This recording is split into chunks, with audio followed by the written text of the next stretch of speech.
দর্শক, আপনারা এই মুহূর্তে দেখতে পাচ্ছেন ঢাকা রাজধানীর খিলক্ষেত এলাকার যে ভয়াবহতা। এই মুহূর্তে একটি রিক্সা উল্টে গেল, আপনারা দেখতে পাচ্ছেন এই মাত্র কয়েক মিনিট আগে। আপনাদেরকে আসলে কি বলবো, দেশের রাস্তাঘাটের যে অবস্থা আপনারা দেখলেন। এই কিছুক্ষণের মধ্যে একটি রিক্সা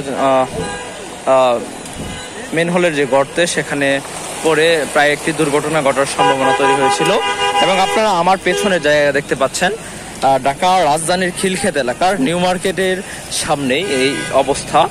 সকালে ভারী এবং মাঝারি বৃষ্টিপাতের ফলে সারা দিনব্যাপী যে এই জলাবদ্ধতার সৃষ্টি হয়েছে, এখন পর্যন্ত এই জলাবদ্ধতা কাটিয়ে উঠতে পারেনি। তার মূল কারণ কিন্তু হচ্ছে আমাদের সাধারণ জনগণ। আমরা যে পলিথিন এবং নানান ধরনের ময়লা আবর্জনা ফেলি, যার ফলে মেনহোলের রাস্তাগুলো ব্লক হয়ে গেছে, যার ফলে কিন্তু মূলত এই জলাবদ্ধতার সৃষ্টি হয়েছে।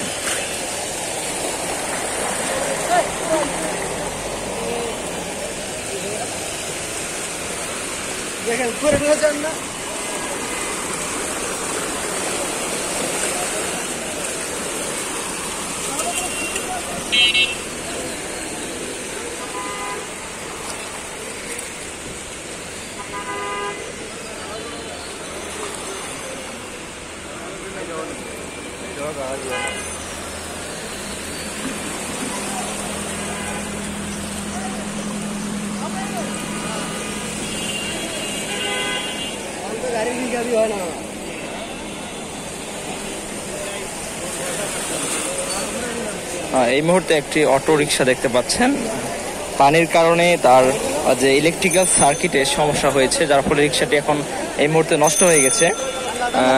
এই রিক্সাটি আপনারা দেখতে পাচ্ছেন।